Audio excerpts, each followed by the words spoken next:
All right, good evening, everyone. Welcome to our caucus meeting, January 27th, 2021. Notice of this meeting has been duly advertised in compliance with the provision of the Open Public Meeting Law. Please be advised that this meeting is being audio recorded for possible later playback. Everyone, please rise for the flag salute.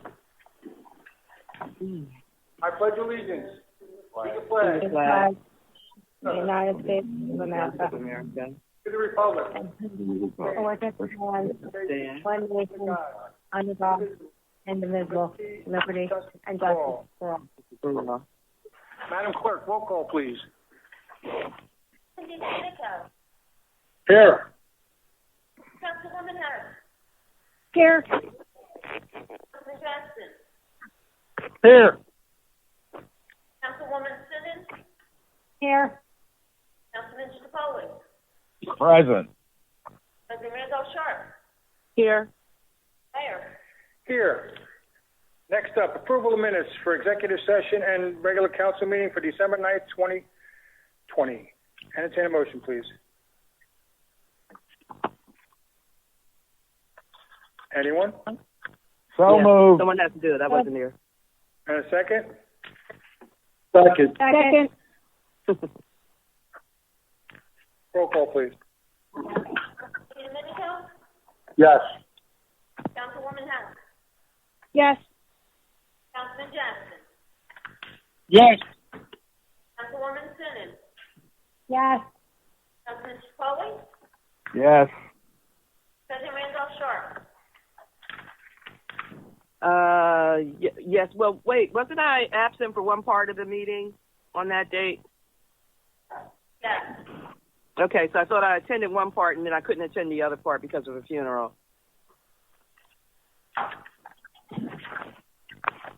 Okay. Council meeting and executive session for December 23rd, 2020. Entertain a motion, please. So moved. You were absent for that one. Well, I'm confused. Is this because one part was the executive and the other one was the main meeting? This, The second meeting was totally regular session. Okay. so you weren't here for that one. Right, that's the one I wasn't here for. I was here for the Okay. executive. Somebody else, please. So moved. And a second. Second. Roll call, please. Councilman Domenico. Yes. Councilwoman Harris. Yes. Councilman Jackson. Yes. Councilwoman Simmons. Yes. Councilman Stapoli. Yes. And President Randolph Sharp. Abstain. Entertain a motion for payment of bills, please. Make a motion that the bills have been properly audited and signed, be approved for payment. And a second. Second. Second. Roll call, please. Councilman Domenico. Yes. Councilwoman Harris. Yes. Councilman Jackson. Yes. Councilwoman Simmons. Yes. Councilman Stapoli. Yes. Randolph Sharp. Yes. Okay, the following reports have been filed and are available in their respective offices for review. The tax collector's report, the sewer report, and the treasurer's report. First reading, ordinance 2021-1, an ordinance amending Chapter 150 of the Borough of Lindenwold's fee schedule. Entertain a motion, please. I'm making a motion for ordinance 2021 to be adopted as read on first reading, published according to law, posted in the Borough Hall with a second reading being held at our next regularly scheduled meeting. And a second, please. Second. Second. Any questions? Roll call, please. Councilman Domenico. Yes. Councilwoman Harris. Yes. Councilman Jackson. Yes. Councilwoman Simmons. Yes. Councilman Stapoli. Yes. President Randolph Sharp. Yes. First reading, ordinance 2021-2, an ordinance adding title Article 3, Chapter 46 to the Borough of Lindenwold's Police Department's Chaplain Program. Entertain a motion. I make a motion for ordinance 2021 2022? 2021-2. 2021-2 to be adopted as read on first reading, published according to law, posted in the Borough Hall with the next reading at our second reading, being held at our next regularly scheduled meeting. And a second, please. Second. Roll call. Councilman DiDomenico. Yes. Councilwoman Hess. Yes. Councilman Jackson. Yes. Councilwoman Simmons. Yes. Councilman Foley. Yes. President Randolph Sharp. Yes. Next, consent agenda. The items listed below are considered routine by the Borough of Lindenwold and will be enacted upon in one motion. There will be no formal discussions of these items. If discussion is desired, this item will be removed from the consent agenda and considered separately. Entertain a motion for Resolution 2021:74 through 78. I make a motion for resolution consent items 2021-74 through 78. And a second, please. Second. Roll call, please. Councilman DiDomenico. Yes. Councilwoman Hess. Yes. Councilman Jackson. Yes. Councilwoman Simmons. Yes. Councilman Foley. Yes. President Randolph Sharp. Yes. At this time, does anybody from council have anything they'd like to bring up? This is Sandy. Yes, I do. With the health department, on Saturday, January 30th, there is going to be a pop-up vaccine site for eligible veterans to receive their vaccine. To do this, you must call 215-832-4014 to make an appointment. They are only taking vets who have an appointment on this day. Their plan is to have the second appointment on February 20th. The times that they're going to do the pop-up will be 7:45 to 2:15, and that will be in Runnymede at the Harry Williams Community Center on North Black Horse Pike and Broadway. And the criteria is you must be a veteran, no spouses or relatives at this time. You must be already enrolled in the VA benefits. You have to be 75 or older or 65 or older with serious health conditions. Camden County has started their vaccine site in Blackwood at the Camden County College. I've been there, and for all the feedback I'm hearing from people coming through it's very well organized, it's very planned, you have streamlined. At the location in Blackwood, they make your second appointment for you before you leave the building. Some sites are telling you have to go back to a website or you have to get an email to make your second appointment, and people are having hard times getting a second appointment that way. So it's nice to be able to leave with your appointment already scheduled. To make an appointment, you would need to download the app My Cooper My Chart, even if you do not have Cooper Doctors. I don't have Cooper Doctors. I still had to create a username password, and it'll tell you right when you sign on, you can sign up for the vaccine. If you do not have a computer or a smartphone, they can call 856-568-0545 to make an appointment, and they're accepting calls from 8 a.m. to 8 p.m. If you're eligible currently and you can't get in for an appointment, you can call 856-549-0530, and they will try to get you an appointment as soon as possible within the next month or so. I told you about second dose. And also in Lindenwold at Public Works, Camden County is still doing their their testing site on Saturdays and Tuesdays from 9 to 3. And that's all I have at this point. Thank you, Mr. Mayor. Thank you. Thanks, Dan. Anyone else from council have anything they'd like to say? Okay. I just have a little brief something I'd like to say. I'd like to say, Diane asked me last time what my goals were going to be for this year. I don't know if people have been watching the numbers on this coronavirus, but this coronavirus has really taken Lindenwold by storm.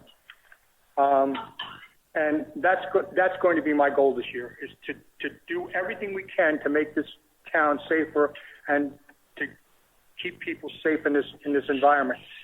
In the last 3 days, we've lost 4 more people, and the youngest one was 40 years old. We have 18 people who have died from this virus that live in Lindenwold in a 4.5 square mile radius.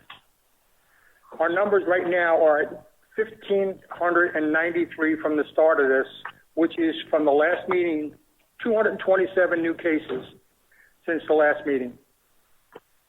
I also got asked about opening up sports and stuff for football and baseball and all these other things. And I discussed it with council tonight, and council's opinion and my opinion is that we're not going to open up the fields until school opens up. Once school opens, we can revisit this. We can revisit this and get Park and Rec back up and running, and come to an arrangement to get the fields open up. But until this time, with the way everything is here, I cannot, in good faith, say yes. Go ahead and do this. It's just I can't. I did a poll of towns. We had 15 towns respond to us. There were 5 small towns that are allowing it out of the 15 that I got. But unfortunately, at this time, council and myself have decided that we're not in favor of opening up the fields at this time. So with that being said, I'm going to open the meeting to the public. For anybody from the public have anything they'd like to say, please state your name and address for the record. And please try to keep it to 5 minutes. Diane Viteri, 637 Fifth Avenue. Mayor, I'd like to know who's in charge of the business and economic development, and how often do they meet, and can the residents be a part of that? We don't have one, Diane. We don't have one. Okay. No. All right. And per my questions last week, I know you just said your goal is, for the pandemic, but what about like our lowest performing schools, our highest crime, and our taxes? Like, what do you want to do about that? Well, if you noticed, our taxes did go down. If you got your bill, and as far as crime statistics have been on the decline ever since we started this Arborwood project. And what was the other one you asked about? The lowest performing schools. The lowest performing schools, I have nothing to do with the school system. I can't even tell them what to do. They're independent. You'd have to go to a school board meeting and take it up with the school board. Okay. Anyone else from the public wishing to speak? Yes, Tyler Pennington, 236 Amon Ave. I have a question about opening up the sports. You said you won't allow it to open unless the school sports are open, but school sports are open. No, it's the schools themselves. The schools were supposed to open February 1st. They have just pushed it back to March 1st. And if they're not letting the kids go there, I can't let the kids go to the playground, to the parks and participate. They're allowing the kids to play sports, though. They're a little bit older and probably a little wiser. I don't have any knowledge of what they're doing over there in that matter. But as council said to me, they do not want to open up the fields at this time, and I kind of agree. Now, I understand that if you don't look at the numbers, but like I said, they're opening up the sports. The high school is open. They're about to start playing basketball. If they didn't already start today, as the age gets lower, the risk of dying or catching the coronavirus goes up. The risk of getting it goes down, I should say. That's why the first people that's actually getting the vaccine is the people with underlying condition and older. So if they're allowing the high school to play, I don't understand why the younger kids are not being allowed. Gerald, you want to explain to them the person you just told me about? Well, I shared with them that there is an employee that works with us, and his granddaughter goes to school. Their schools are in session. She came home asymptomatic of COVID, and she's very young. She's not, a teenager. And within a week, she had taken down the entire adults and every adult in the family, and 2 of them ended up in the hospital. And one with severe problems, he's still on oxygen at this point.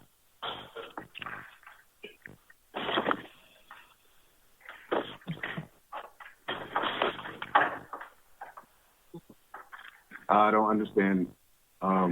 What's the point of telling me that? I'm sorry, but unfortunately, I know you have the best interest of the kids in mind. And I did poll all the other towns. Like I said, there's 5 towns that are open to the public for their borough hall, and they're the only towns that are open up to sports in Camden County. All the rest aren't. And at this time, council has decided not to approve it. So I'm not going to allow it, or we're not going to. Sorry. As soon as school opens up, hopefully they're going to open up in March, then we will revisit it and give you permission at that time. I just don't understand the difference. The school is not open, but they're allowing sports, and I'm talking about sports. Does anyone from council want to chime in on this? Because I don't want them to think it's just me making this decision. Yeah, I do, Rich. My nephew played fall soccer, and his whole soccer team came down with it. Luckily for my nephew, he was the only one, and he's an 8-year-old. His coaches had it. 3 of the parents caught it from the kids. So, yeah, I want to sleep at night. Until the school's open, I am totally against any sports. Listening to the councilman. And I agree with that, too. This is Councilman Jackson. Same thing. I don't want you to think that I didn't review this very carefully, because I did. I took a lot of time working on this for the whole week with the other towns. And our numbers are spiking so much that I just can't take the opportunity to do that. I just can't. And especially when considering, and I know you gave me all those ordinances, but did you read where football is? It's on the highest level of getting contact with this. So, yes, I read them all in their entirety, and that's why the governor made the decision that sports is an important part. That's why, high schools are doing it. And like I said, I understand everybody's feelings about this, but I'm going off of facts and numbers. Like all the stories that was told today, people get sick, and I understand it's a very harsh virus. But fortunately, in those stories, nobody passed away. So if the older kids can do it, if the CDC and the governor's allowing sports, I don't understand why Lindenwold is getting so emotional about it. If we just go off the facts, I don't understand why we can't let these kids play games. Sir, we will revisit this issue in a couple of weeks, but as of right now, we are not allowing sports in any of our fields. All right, I thank you very much. Anybody else from the public have anything they'd like to say? Yeah, Trevor Shaw, corner of Wilson and Norcross. Mayor, is Borough Hall still closed? Yes, it is. So when you guys say that Ordinance 1 or 2 or whatever it was there is posted in Borough Hall, is that really an effective means of communicating that with the public you serve? It's on the website. That's what it's for. Oh, it's on the website. We haven't seen it there yet. I guess we'll have to. You can see the resolutions. Yes, they were provided, but the ordinances weren't. It's the first reading. After the first reading, it'll be posted for you. Okay. Is that general practice? After the first one, it gets posted? Yes, usually. Yes, okay. That's the practice. Okay, cool. How often, I don't know, maybe if this is a question for Councilman Jackson or not, as he's the liaison, but normally, how often does the Parks and Rec Commission meet? Well, normally, without the virus, it's once a month. Did you hear me? Are those meetings? Yeah, I can. Thank you. Are those meetings, regularly scheduled, like the first Monday of every month at 6:00 at Borough Hall, and the public's invited, or how does that work? The public's invited. They're scheduled. They're actually on the calendar, and they're at the Borough Hall. I think they were at like 7:00, but the public is definitely invited. So that's But yet, right now we haven't had any. And are you guys not having meetings because there's nothing to discuss? I mean, we're not having any meetings right now because we're not doing any kind of activities within the park or any of the facilities. So we haven't had any meetings. Our last meeting might have been March of last year. I'm not sure, but it hasn't been any meetings. Gotcha. Is there an ongoing mission on behalf of your commission to improve the parks, recreation, and amenities within the borough, or is it simply a reactionary commission that kind of responds to applications? There's been an ongoing improvement. I mean, we just improved a few of the parks last year. We invite the public to come out. We are in dire need of volunteers to be coaches and stuff of soccer and other things like that.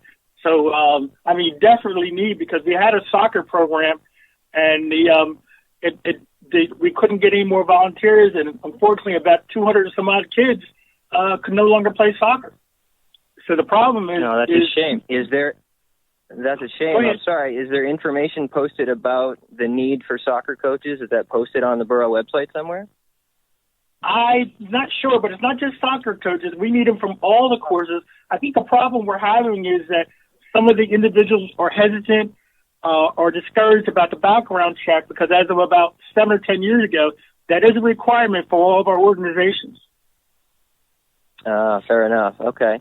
Well, maybe, I'm not sure if it's posted on the borough website or not, but I'm sure if more people knew about the need, that word would spread and something would come forward, I would think. We certainly have a large interest in soccer in the borough, I would think. I would highly appreciate that. I mean, and we also need coaches that can speak Spanish, too. That would be highly appreciated. But easy 200-plus kids were not allowed to play or couldn't play because of lack of coaches. All right. Well, let me ask you this. Where would residents go for, say, a list of what parks and playgrounds exist within Lindenwold and what amenities are there at each one? Is there a listing on the website with maybe pictures or something as to where all the parks and playgrounds are in Lindenwold? That one I don't have the answer for you at this present time. No, I like the thought process. You can go to Public Works and they can show you on a map if he's open to being there. You'd have to call him to have an appointment to see it. But but I'm talking about the 18,000 people who live here, or maybe the 50,000 people who live within short drive of here who want to see what parks and playgrounds existed within the Lindenwold. You're telling me they got to make an appointment with Public Works to go see where the parks are? Most of the parks, Trevor, you know exactly as well as I do. Most of the parks are... Right, but I've lived here 20 years, sir. I'm talking about the residents that haven't lived here 20 years and don't know where the parks and playgrounds are. Okay, well, tell them to call the Borough Hall and we'll tell them where the park is closest to their home. Wow, okay. I didn't know. I mean, most township websites, be it Voorhees, Gibbsboro, Stratford, Somerdale, they list all the parks and playgrounds that exist within their city limits. Yes, sir. So, Trevor, this is Councilman Jackson. I will check in to see what the feasibility is to get a listing somehow published on the web. So I will see what the feasibility is to get that done. That would be amazing. And maybe even a listing of like what exists in each park, whether it be a swing set or a basketball hoop, or maybe even some pictures or something would be great. I will follow up to see what we can do to make that happen. I'm not going to say it's going to happen overnight, but I will definitely follow up to see what we can do to present something to the public. Amazing. Thank you, sir. All right. My pleasure. In terms of Belia, one last one. In terms of Belia Technologies, what types of computer services are they going to be providing? You've already used your 5 minutes, Trevor. I'm sorry. I'm moving on. Anyone else from the public have anything they'd like to say? Thank you, sir. Yes, Dan Rickon at 507 East Bell. Yes, sir. Yeah, a year ago, we were in this meeting, and I brought up that there was some damage to my property from the gas lines being replaced over on Myrtle Avenue. I have a property that's on Myrtle Avenue as well. And they set up their equipment on the sidewalk, cracking the sidewalk and so on. I had been in touch with one of your representatives who said they would reach out to me to look into it. And we saw the white X's that they had put on the sidewalk to show that they would repair it. But then they kind of disavowed that they would repair it. And I really haven't had any type of follow-up since. That was probably, 6-7 months ago. So I'm just trying to bring that back to attention. It's been over a year since the damage has happened, and other people on that street have had their sidewalks replaced, or repaired, and, I'm still waiting to get mine repaired in 2 places. All right, can you do me a favor, please? Send me that information at rroach@lindenwold.net. And I will look into it. rroach@lindenwold.net. Okay. Send me the address, and I will look into it tomorrow, first thing. Okay. And I'll give you a response. Thank you. Anyone else from the public wishing to speak? This is Danielle Britton at 507 East Elm. Someone had mentioned in the beginning of the meeting asking about the Economic Development Committee or lack thereof, and so that just piqued my interest and made me wonder if that is something that we can formulate, and how do we go about doing that? All right, right now, ma'am, unfortunately, we don't have any kind of committees that are meeting at all because of this coronavirus, and we're not putting people into jeopardy of bringing them in to have these kind of meetings at this time. So until I can get some people where we can sit down and talk and come find out what we want to do, it would be a little hard to set up a meeting, even if we do it Zoomed or. I guess my question more is, if anyone is wanting to form any type of committee, is that just something that we can do as citizens, or is there some, is there formal paperwork or something like that? I understand the virus and how that inhibits things, absolutely. I'm just wondering what would the process be to begin something like that? We would just bring it up and we would start talking about it. Then we name a committee and name the people that are on the committee, and then it goes from there. But at the present time, there isn't any. So, I'm sorry, but well, I guess Rich, I think before a lot of the businesses in Lindenwold belong to the Chamber of Commerce, that White Horse Pike Chamber of Commerce Association. Remember we used to have those meetings with them a long time ago? I don't know whether they're still around or not, but ma'am, that was a group that a lot of the businesses belong to. It was, what was it called, Rich? The White Horse Pike Chamber of Commerce or something? Yeah, the White Horse Pike Chamber of Commerce Committee. Commerce, right. But I don't know whether they're still active or not. Okay, that's helpful. Yeah. One out of Stratford. Okay. Yeah. The whole Pike. It covered how they were talking about changing the lights and all that stuff. And right. All the towns that ran along the White Horse Pike. They had all these grandiose ideas to try to make the White Horse Pike look uniform from Barrington all the way down to Winslow. And when they started seeing dollar amounts coming through and there was no money anywhere, it kind of fell apart. So I don't know if it's still there or not. You can check, but it was very expensive. Mm-hmm. And nobody wants their taxes raised. And we've done everything we can to lower them, and we're trying our best to do so. So that's why I'm finding no fault in any way. I'm just seeing. That's why we're hoping this infusion of money from Arborwood is going to make a big difference in our taxes. So anyway, I'm sorry. Can I have your name again, because the borough clerk didn't get it? Sure. It's Danielle Britton. Okay. Thank you. Yep. I'm just saying that I would definitely be interested in being part of something like that. If you would be willing to continue talks, I'd like to be part of it. Awesome. Thank you. We'll keep it in the back of our minds. Thank you. All right. Thank you very much. Anyone else in the public? Seeing none, close the meeting to public and entertain a motion for adjournment, please. Someone. Oh, second? Second. All in favor? Aye. Opposed? Motion carries. Thank you, everyone. Have a good evening.